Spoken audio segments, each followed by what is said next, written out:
Olá, meus queridos irmãos e irmãs, amigos e amigas, que prazer estar aqui com vocês mais uma vez para este espaço de estudo semanal da lição da Escola Sabatina. Eu sou o pastor Hélio Carnassali e tenho a alegria de me encontrar com você cada semana aqui nos canais da Safeliz. Falando em Safeliz, o link que aparece aí na sua tela lhe dá a oportunidade de, clicando nele, se inscrever no canal da Safeliz, que lhe enviará no seu WhatsApp as novidades, as informações da Safeliz diariamente. E vai lhe enviar também o acesso direto ao estudo da lição sem que você tenha que procurar em outra parte. Portanto, inscreva-se e ao mesmo tempo poste os seus comentários, envie os seus pedidos de oração, como muitas pessoas fazem. Isso nos dá a oportunidade de orar uns pelos outros e ter a certeza de que com isso formamos uma grande família intercessora, além do que a Safeliz também mantém uma equipe que ora por estes pedidos. Também, meus queridos,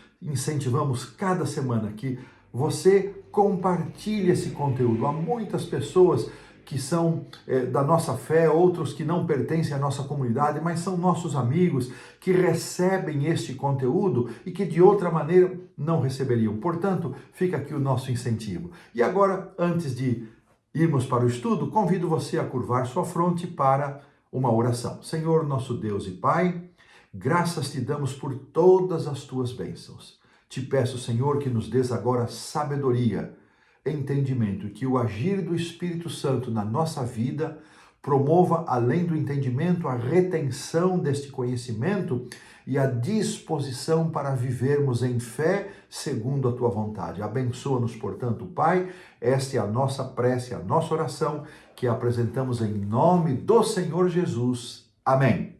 O verso para memorizar encontra-se no capítulo 14, versos 13 e 14, e lemos assim: Moisés, porém, respondeu ao povo: Não tenham medo, fiquem firmes e vejam o livramento que o Senhor lhes fará no dia de hoje, porque vocês nunca mais verão esses egípcios que hoje vocês estão vendo. O Senhor lutará por vocês, fiquem calmos. Voltaremos a essa porção na lição da quarta-feira, quando teremos a oportunidade de acompanhar o livramento completo que o Senhor deu ao povo de Israel naquela situação. E o autor inicia dizendo que o êxodo é, sem dúvida, e eu concordo com ele, a experiência mais impressionante e gloriosa do povo de Deus no Antigo Testamento. Esse evento serve de modelo da forma como Deus derrota os seus inimigos e como conduziu o seu povo a uma vitória. É também um símbolo, isso é muito lindo, é também um símbolo da salvação e redenção efetuada por nosso Senhor Jesus Cristo. Do ponto de vista humano, o povo de Israel não teria condições por si mesmo de sair do Egito, de deixar de ser escravo, a menos que houvesse uma intervenção sobrenatural de Deus. E foi o que aconteceu. Se fossem libertados por Deus, o povo sairia livre. Do contrário, teriam permanecido ali escravos. Nós também, queridos irmãos, precisamos de algo espetacular, de uma providência sobrenatural para que possamos ser libertados do pecado, e essa providência já foi tomada, ela aconteceu na cruz do Calvário, onde Cristo deu sua vida para que nós pudéssemos ser livres e viver uma vida livres do pecado. Esses acontecimentos extraordinários, além de levar para a redenção em Cristo, também nos apontam para o futuro. Tem uma pegada aí, uma ponta escatológica, aquilo que diz respeito aos acontecimentos finais, quando Deus também fará intervenções para proteger o seu povo e preservá-lo para a eternidade. Portanto, vamos agora, aperte os cintos, se prepare para viajar ao momento crucial do êxodo, da libertação, da saída do povo, e acompanharmos na palavra de Deus e nos comentários da lição, dos comentários de Ellen White, de outras fontes, esta descrição magistral. Que Deus nos abençoe. Nós vamos considerar o finalzinho do capítulo 12 na lição de domingo e depois os capítulos 13, 14 e 15, terminando esta porção com o magistral cântico de Moisés e cântico de Miriam. Que Deus nos acompanhe nesta travessia e assim pomos um ponto final na lição do sábado à tarde. Avançamos então para a lição do domingo, quando o autor fez questão de recordar os momentos finais, quando Moisés, depois de ter sido jurado de morte por Faraó, no final da 9ª praga, ele voltou à presença de Faraó para anunciar a 10ª praga. Vimos isso na semana passada, versos 4 a 8. E ele volta à presença de Faraó mais uma vez para receber do próprio Faraó a ordem de libertação. Isso está nos versos 30 a 32. E neste ponto o autor fez um destaque, provocando uma reflexão. Por que o Faraó, isso está registrado no finalzinho do verso 32 do capítulo 12, ele disse: ide-vos, vão, e abençoai-me a mim também. O autor levanta uma questão. Será que o Faraó teria se convertido? E é intrigante isso realmente estar no texto, e é intrigante que ele tenha feito esse pedido, mas mais ainda considerando que ele se via na posição de Deus, como um Deus, como agora ele pede que seja ele também abençoado, ou seja, ele estava admitindo a sua inferioridade. Finalmente ele admitiu que o Deus dos hebreus, o Deus de Israel, era um Deus superior e ele se curva a esse Deus, mas não por arrependimento. Ele se curva a esse Deus pelas drásticas consequências que haviam maltratado o seu povo e que naquele momento havia chegado à sua casa. É possível que no palácio, no conforto e na proteção do seu palácio, Faraó tivesse sofrido algumas consequências das pragas? Claro, sim, mas com menos intensidade do que o seu próprio povo.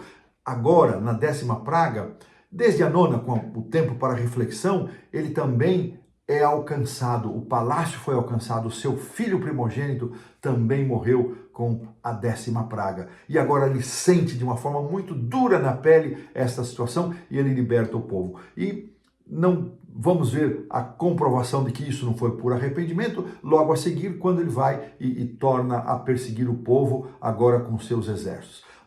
O capítulo 12 ainda menciona que naquele momento os israelitas, aproveitando o desejo do povo de que eles saíssem, eles pediram bens materiais e o povo foi generoso. E aqui então os versos 37 até o verso 51 nos contam como foi essa saída. E há um detalhe aqui no verso 41, eu vou até pedir para a produção colocar o verso 41, sempre é importante a gente visualizar e ter uma compreensão. Versos 40 e 41 do capítulo 12, por favor, produção, versos 40 e 41. Ora, o tempo que os filhos de Israel habitaram no Egito foi de 430 anos. Aconteceu que ao cabo dos 430 anos, nesse mesmo dia, todas as hostes do Senhor saíram da terra. Bom, esse período, nós já mencionamos, esse período dos 430 anos. O entendimento dos estudiosos adventistas acerca desta cronologia é que os 430 anos que cita aqui o capítulo 12, eles vão desde o chamado de Abraão, com 75 anos, até o Êxodo. Até o Êxodo, esse é o período. Estima-se que esse tempo de peregrinação de 430 anos, desse tempo, Israel tenha permanecido desde a chegada da casa de Jacó 215 anos no Egito. Lembrando que quando Jacó desceu com seus filhos, com 70 pessoas para o Egito, José devia estar aproximadamente com 40 anos. E ele ainda viveu mais 70 anos, pelo menos até os 110 anos.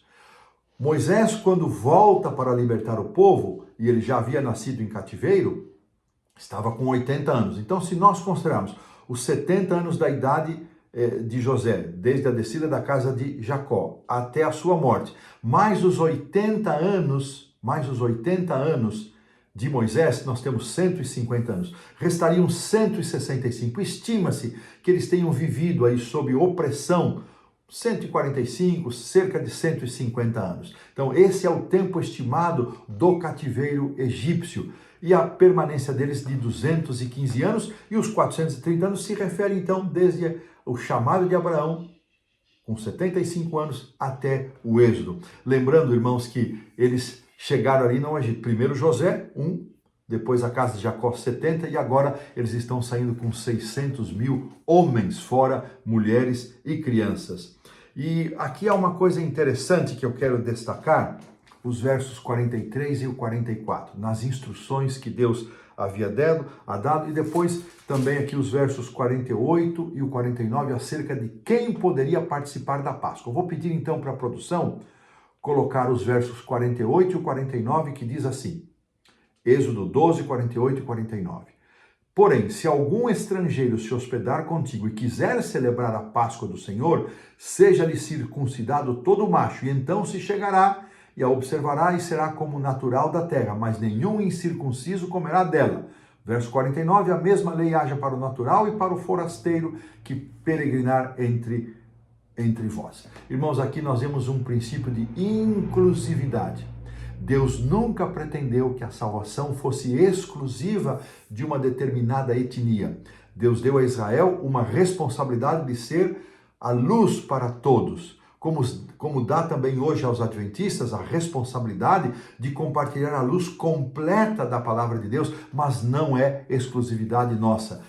Há muita gente que participa desse processo. Que bom pensarmos nisso, porque isso também nos orienta a maneira como nós devemos nos relacionar com aqueles que pensam e creem diferente de nós, sempre com respeito. Isso não é ecumenismo, não significa que nós estamos nos vendendo para outras ideias, não. A Igreja Adventista Sétimo Dia é um movimento profético, com origem profética, com missão profética e com destino profético, que deve ser sal e luz onde estiver inserida. E este é um texto maravilhoso que nos ajuda a pensar nesta responsabilidade. Portanto, meus queridos irmãos, porque isso foi dado porque ali em cima, no verso 38, diz que subiu com eles um misto de gente, uma mistura. Muitos, lembram-se daqueles egípcios que entraram em casas dos hebreus para celebrar a Páscoa? Possivelmente eles também seguiram. Eles também saíram, deveriam ser circuncidados para poder participar da Páscoa. E esta mistura depois provocou algumas dificuldades, é verdade, mas ela também significou bênção e salvação para essas pessoas. E desta maneira colocamos aqui um ponto final na lição do domingo. Avançando para a segunda-feira, nós temos um tema chamado a consagração dos primogênitos. Alguém fez uma observação interessante, que eu mencionei o temor de uma casa onde estaria o pai que era primogênito, o filho que era primogênito, a mulher que era a filha mais velha também. Alguém disse, mas o assunto dos primogênitos era só para os homens. Eu não disse que era para as mulheres, eu só disse que havia uma preocupação, uma tensão sobre todos. A mãe pelos filhos.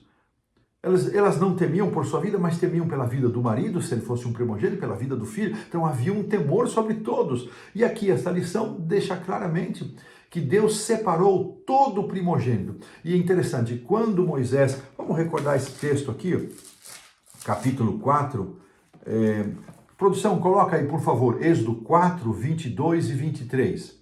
Diz assim, dirás a Faraó, assim diz o Senhor, Israel é meu filho, meu primogênito. Digo-te, pois, deixa ir meu filho para que me sirva, mas se recusares deixá-lo ir, eis que eu matarei teu filho, teu primogênito. Desde o início, Moisés disse, se você, Faraó, não permitir, se você endurecer o seu coração, nós já vimos esse texto, o significado dele, o teu primogênito vai morrer, porque Israel é o meu primogênito. Você está maltratando o meu primogênito, o seu primogênito será maltratado. E aqui então, neste contexto, Deus propõe a consagração de todo o primogênito. Os animais deveriam ser oferecidos em sacrifício e os filhos primogênitos deveriam ser resgatados pelo sacrifício de um animal. Então, esse é um aspecto muito forte. Posteriormente, os primogênitos foram substituídos, representados pela tribo de Levi, consagrada para o sacerdócio. Mas neste momento do Êxodo, Deus estabelece esta prática. E aqui diz que um princípio por trás desta instrução é de que tudo pertence a Deus. E ao reconhecermos que Ele é o nosso Criador e é o dono de tudo, conforme textos de Salmo 24:1, Ageu 2:8, isso levava para e apontava para os primogênitos dos israelitas, que eram as primícias da família. Um sinal de consagração. Olha que significado bonito. Um sinal de total consagração ao Senhor e da compreensão de que tudo que eles eram e possuíam pertencia ao Senhor, e essa compreensão pode ser nossa também. Além disso, encontramos também aqui a ideia, no assunto dos primogênitos, de redenção e salvação. Os filhos dos primogênitos, os filhos primogênitos foram poupados da morte, porque foram cobertos pelo sangue. E agora, depois de redimidos da morte, assim, todos estavam debaixo do sangue de Cristo. E Deus diz, olha, todo primogênito é meu, eu os poupei, eu os salvei, eu não permiti que o anjo da destruição chegasse até eles. Então, consagrem este primogênito a mim, reconheçam a salvação, reconheçam a redenção, reconheçam a libertação. Que significado lindo! E Deus apresenta ainda toda a regulamentação, não de qualquer maneira, não de qualquer jeito, havia toda uma cerimônia acerca disso. Irmãos, as coisas do Senhor não devem ser engessadas em formalismo, mas elas têm que obedecer uma ordem, têm que obedecer por reverência. Eu tenho me preocupado muito ao ver que hoje está se perdendo cada vez mais o senso da reverência, da nossa presença no templo, da nossa presença em nossas congregações. E quero fazer um destaque final aqui do capítulo 13, que trata desta consagração dos primogênitos, que vai até do verso 1 ao verso 16, 4 vezes aqui nesse capítulo, nessa parte, versos 3, 9, 14 e 16, Deus utiliza a expressão porque com mão forte eu os tirei do Egito. A aplicação que eu faço aqui, irmãos, vem de Isaías 59:1, que nos diz que a mão do Senhor não está encolhida, para que possa salvar, nem o seu ouvido surdo. Irmãos, o mesmo Deus que com mão forte, com mão poderosa, de maneira sobrenatural, tirou o povo de Israel do Egito, este é o Deus que acompanha o seu povo nos dias de hoje, na nossa caminhada. Você está precisando de uma demonstração da mão forte do Senhor na sua vida?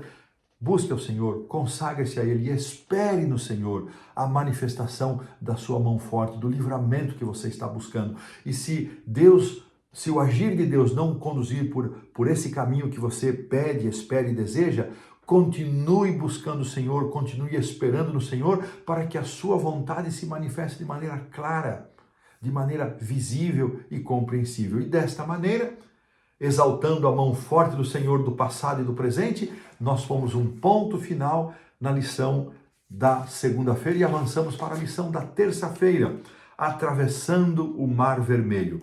E aqui, interessante, irmãos, quero destacar, produção, coloca para nós aí, por gentileza, o verso 18.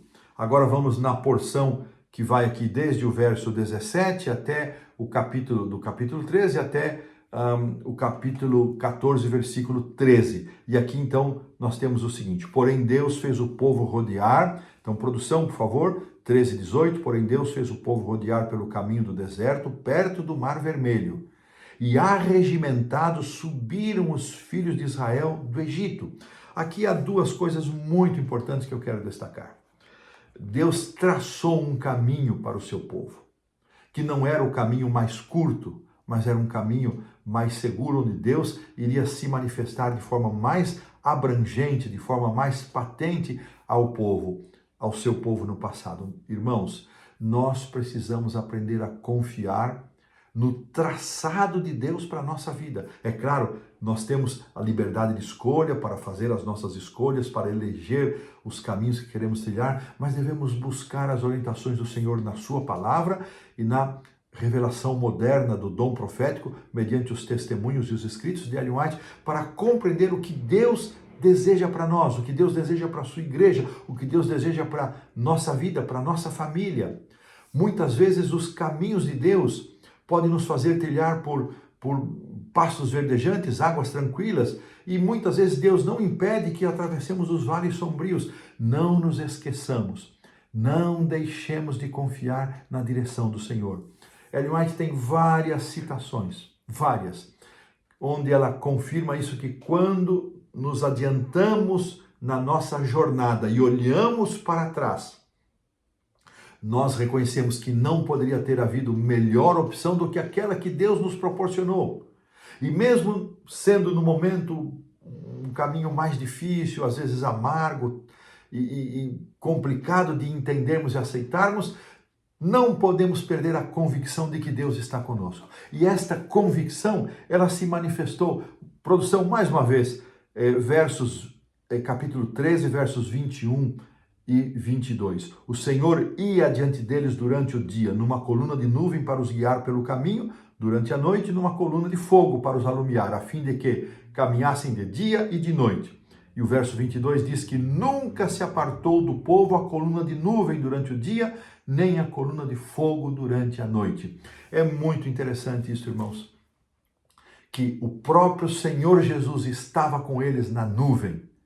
A nuvem de dia para abrandar o calor, a nuvem de fogo à noite para iluminar e aquecer. Ali estava a pessoa do Senhor Jesus Cristo guiando, acompanhando, velando sobre o seu povo. Irmãos, nós temos hoje também a certeza da presença de Deus conosco, por meio da sua palavra preservada, por meio dos testemunhos do Espírito de profecia, são como verdadeiras colunas de nuvem e colunas de fogo que guiam com a presença do próprio Senhor Jesus nos guiando. Por isso eu apelo a você, meu irmão, minha irmã, não se aparte da revelação divina.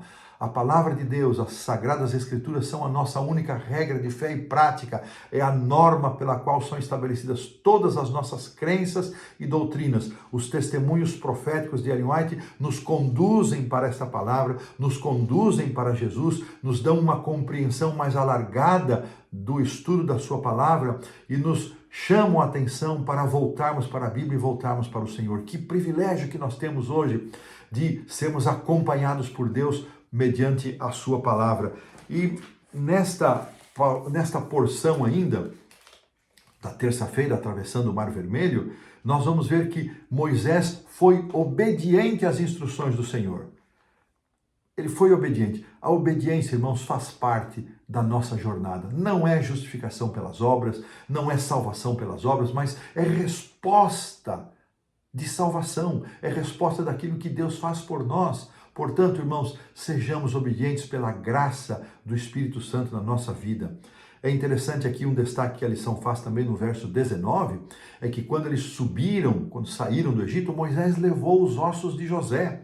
Certamente esta palavra foi preservada, porque há uma distância entre o nascimento de Moisés e a morte de José, mas essa palavra foi preservada. E isto significa que José não havia perdido de vista a redenção, a promessa de Deus. Que exemplo para nós, que exemplo poderoso. José cria que Deus visitaria o seu povo no Egito. Ele não viveu um tempo de privações, um tempo de escravidão após o seu governo, viveu antes, consequência da maldade dos seus irmãos, mas durante o seu período de governo, ele viveu um tempo privilegiado, mas ele sabia que um dia Deus visitaria, porque havia prometido a Abraão, Isaque e a Jacó que o nosso Deus daria aos seus pais e aos seus filhos uma terra da promessa. Assim, queridos irmãos, são sinais de fé dados para aquele povo que ajudaram-nos a crer na manifestação do poder do Senhor. E agora chegamos a um ponto muito interessante, porque vamos considerar a forma como nas primeiras paradas de Israel depois de sair do Egito, eles passaram por uma grande provação, uma tremenda provação. E vamos ver a sua reação e que lições nós podemos tirar disso. E dessa maneira, colocamos aqui um ponto final na lição da terça-feira. Avançamos então para a lição da quarta-feira, que tem como título Avançando pela Fé, que é sem dúvida alguma a grande descrição, é o conteúdo chave da lição desta semana. E eu começo aqui dizendo, queridos irmãos, duas percepções diferentes. Vamos ler aqui, produção, coloque para nós o 14, verso 3 e depois o 14, verso 4. Um de cada vez. Vou ler e comentar o 3, depois leio e comento o 4. 3 primeiramente, 14:3. Então o Faraó dirá aos filhos de Israel: estão desorientados na terra, o deserto os encerrou. Olha que coisa impressionante. Deus orientou exatamente o lugar em que eles deveriam ficar acampados. Esse lugar não lhes permitiria fugir caso fossem perseguidos. Eles estavam rodeados por montanhas e de frente ao mar, e o único caminho possível era o provável caminho, caso houvesse uma perseguição, por onde Faraó trilharia. E quando Faraó chegaria, a visão de Faraó sobre o povo é de que eles estavam desorientados, encurralados. Vamos agora colocar o verso 4. Então diz assim: endurecerei o coração de Faraó para que os persiga, e serei glorificado em Faraó, em todo o seu exército, e saberão os egípcios que eu sou o Senhor. Eles assim o fizeram. Então veja, mais uma vez a expressão do endurecer, nós já estudamos isso, foi o próprio Faraó que resistiu ao agir de Deus, e com isso ele se afastou da vontade do Senhor e conduziu agora ele e o seu exército para a morte. Então, na visão de Faraó, teria uma visão de que o povo estava encurralado e perdido, mas a visão de Deus para o seu povo era uma visão de glória. Eu fico hoje perguntando para mim e para você, qual é a visão que nos guia? É a visão que as pessoas têm de nós? Olha, irmãos, quando mandamos nossos jovens para a universidade, quando buscamos trabalho em meio a pessoas incrédulas, muitas vezes eles têm de nós uma visão de que somos um povo inferior, um povo de mentalidade inferior, por crermos na palavra, por confiarmos em Deus, por sermos criacionistas. Essa é a visão do Faraó. Será que é essa a visão que está guiando você? A visão que deve nos guiar é a visão que Deus tem para nós. É a visão que encontramos em sua palavra. Eu espero que por essa visão, você e eu sejamos guiados. Você e eu sejamos direcionados. Olha que coisa interessante.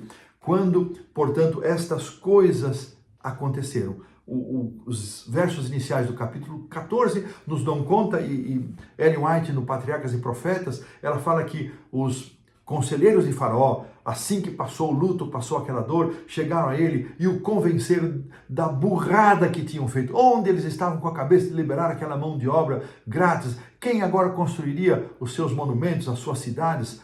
E eles então contaminaram mais uma vez a Faraó, prova de que ao pedir para ser abençoado pelo povo, ao pedir isso a Moisés, ele não havia se arrependido, ele apenas estava vivendo um momento de remorso do seu luto, mas agora rapidamente ele foi convencido e ele põe o melhor do seu exército em campo. Fico imaginando, irmãos, o país da atualidade que tenha, quem sabe, o melhor e mais potente exército, sai em perseguição de um povo que havia sido escravo, despreparado, que não tinha cacuete nenhum para a guerra, que não tinha armas, que não tinha nenhum tipo de habilidade, porém, havia um líder que havia sido treinado em todas as artes marciais e de guerra do Egito, mas mais do que isso, havia um Deus que estava por detrás. E o texto, irmãos, o verso 18, lá do capítulo 13, eu não comentei para deixar comentar agora, eles saíram, diz aqui, arregimentados, ou seja, eles saíram de maneira organizada. Eles não saíram de qualquer maneira, irmãos, o povo de Deus é um povo organizado.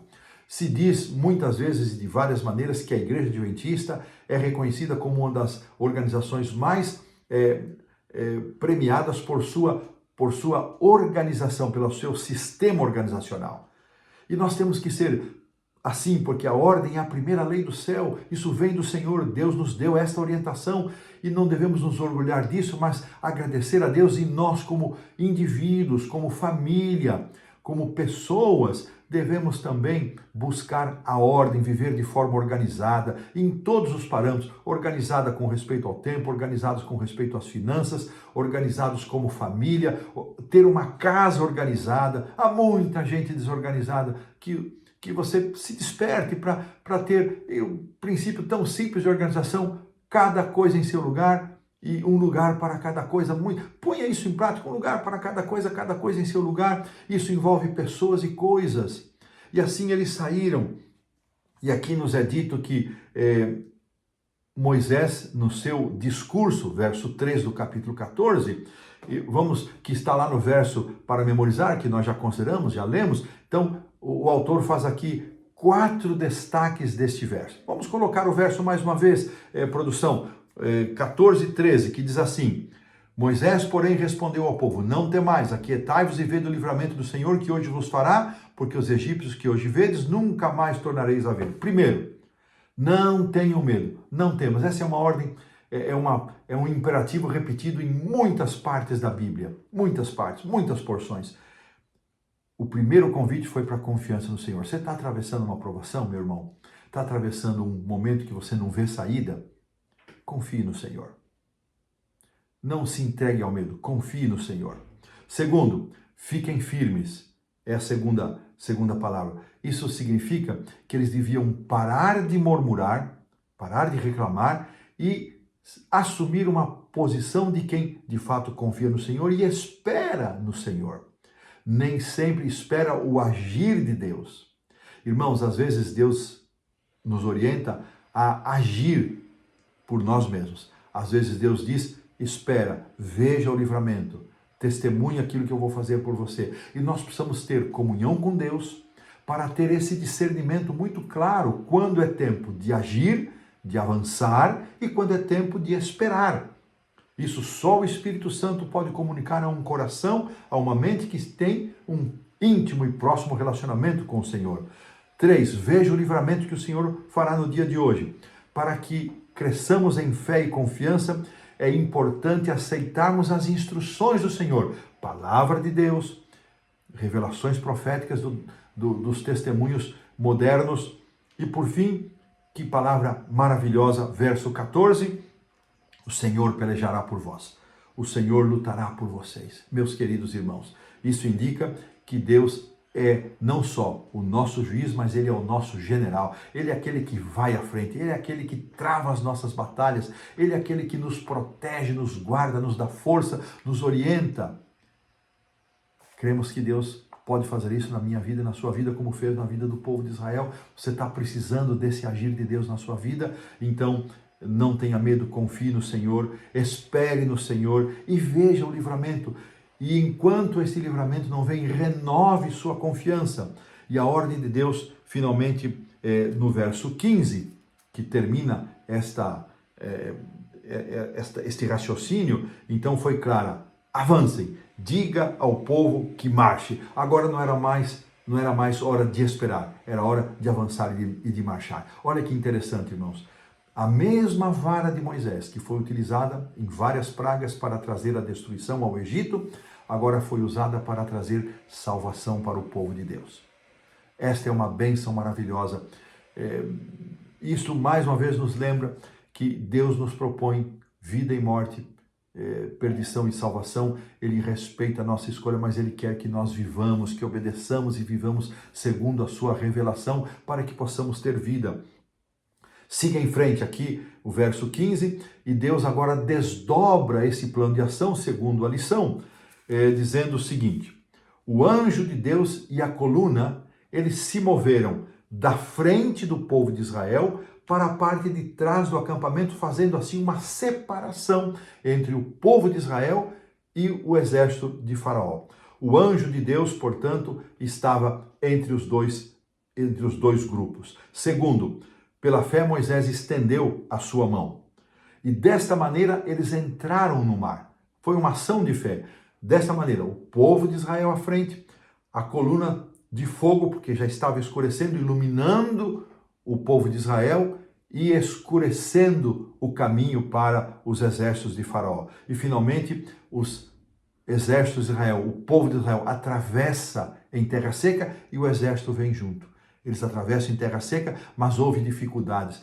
Aqui o texto diz que houve um vento oriental, né? E os filhos de Israel, eles entraram pelo meio do mar. E aqui nos diz no verso 24, na vigília da manhã. Essa expressão, de acordo com o comentário bíblico adventista, são as últimas 3 horas da madrugada, das 3 até o amanhecer, que se estima, de acordo com o próprio comentário bíblico, que naquele tempo, naquela circunstância, deveria ocorrer aí um pouquinho antes das 6 da manhã.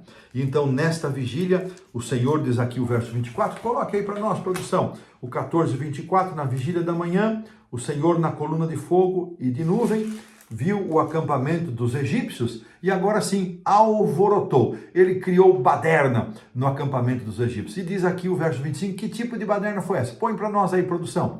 Emperrou-lhes as rodas dos carros e fê-los andar dificultosamente. Então disseram os egípcios, fujamos da presença de Israel, porque o Senhor peleja por eles contra os egípcios. Foi necessário que Faraó e todo o seu exército entrassem naquele caminho aberto poderosamente pelo Senhor. Será que eles não pensaram que o mesmo Deus que havia aberto o caminho seria o Deus que fecharia o mar? E que eles corriam um grande e sério risco por perseguir o povo de Deus? Não, não pensaram isso. Os comentários nos dizem que Israel ouvia o avançar dos exércitos quando a nuvem se posta, ainda antes de entrarem no mar e depois quando entraram para o mar. Eles ouviam, mas esses não tinham acesso. E quando Israel termina de passar em seco e em segurança, então as águas voltam e ela cobre todo o exército, incluindo o faraó Tutmés III, que morreu nesta perseguição, nesta incursão. Sabe, irmãos, o verso 30 diz assim, vou pedir para a produção, hoje eu estou dando bastante trabalho para vocês, né, produção? Por favor. Assim o Senhor livrou Israel, 14:30, né? Assim o Senhor livrou Israel naquele dia da mão dos egípcios, e Israel viu os egípcios mortos na praia do mar. E o verso 28 antes havia dito que nenhum deles ainda ficou. Olha que coisa impressionante, nenhum ficou.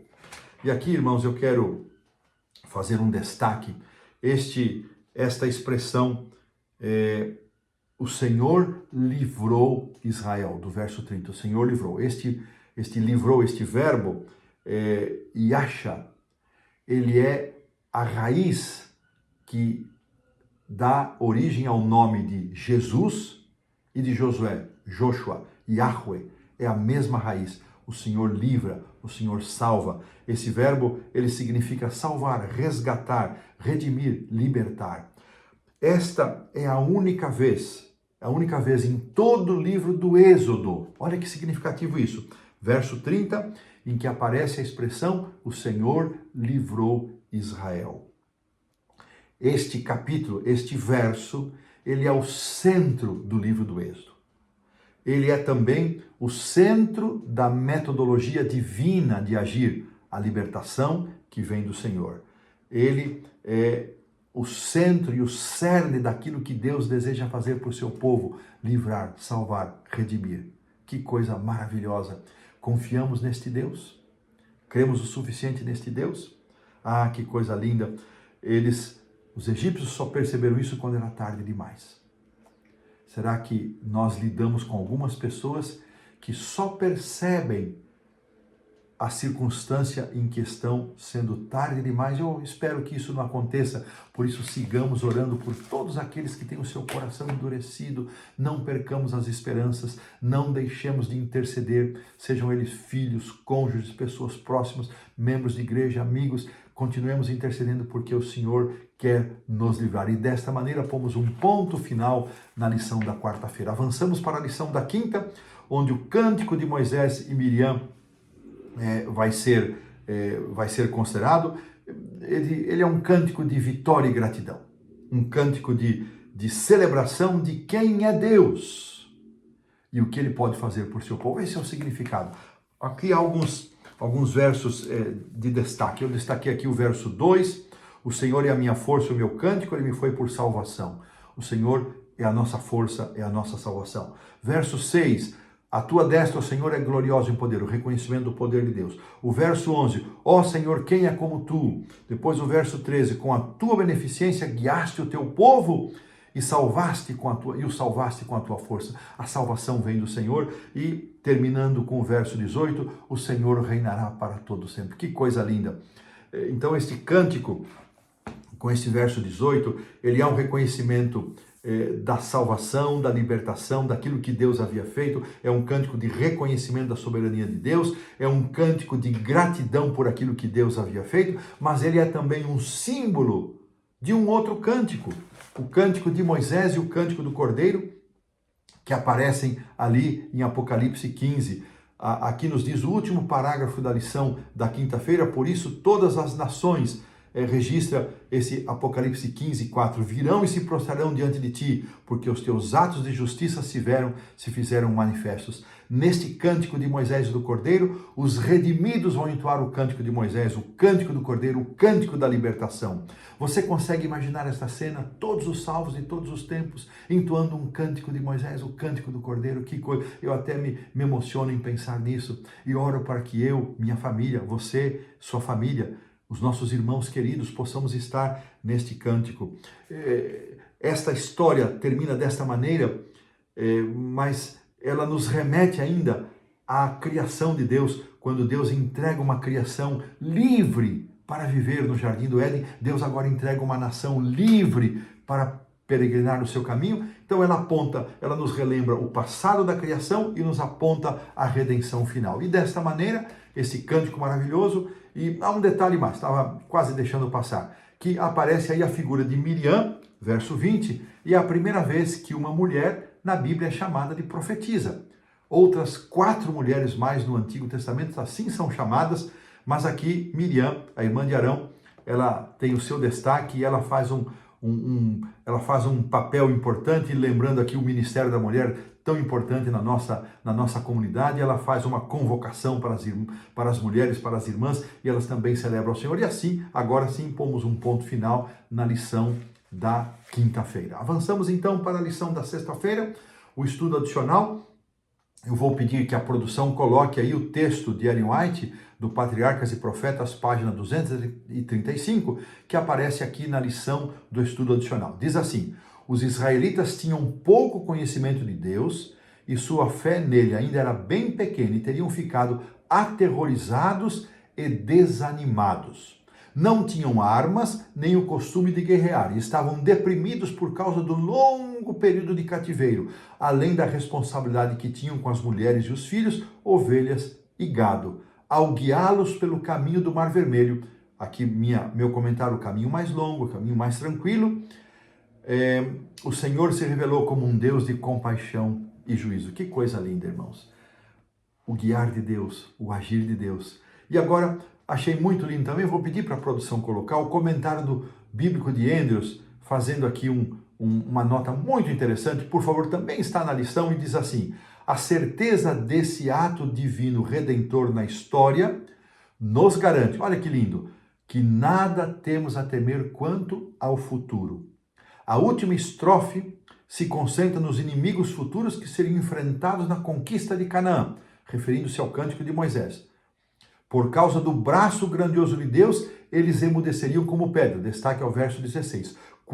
Agora aplicação para nós, quando nos deparamos com certas impossibilidades, quando nos sentimos encurralados e não sabemos para onde ir, podemos encontrar esperança no cântico de Moisés, pois ele celebra um grande acontecimento na história do povo de Deus e pode também celebrar as vitórias que Deus quer dar a nós e à sua igreja. Que coisa linda! Há 3 perguntas para consideração e eu vou ficar com a primeira. Os hebreus foram libertos de modo incrível do Egito, mas estavam diante do desafio do Mar Vermelho. Por que nos achamos com frequência numa situação semelhante, recebendo bênçãos e nos sentindo encurralados? Diante das evidências da bondade e do poder de Deus, por que ainda titubeamos e expressamos falta de fé, como fizeram os israelitas, reclamando com um complexo de escravos? Porque Moisés os havia conduzido, não era Deus que os havia libertado, mas logo eles se esqueceram e reclamaram contra Moisés. Irmãos, que sejamos livres do pecado da murmuração.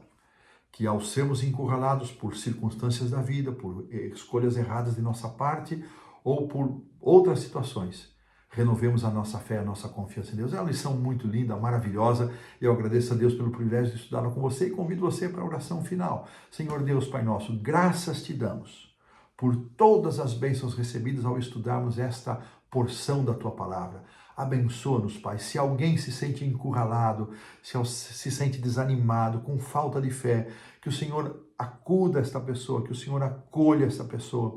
Ao orarmos por aqueles que estão endurecendo o seu coração, que o Senhor se manifeste. Pai querido, ouve a nossa oração e abençoa-nos. É nossa prece que eu apresento em nome do Senhor Jesus, o Teu Filho que vive e reina para todos sempre. Amém. Um forte abraço, que Deus os abençoe e até a próxima semana.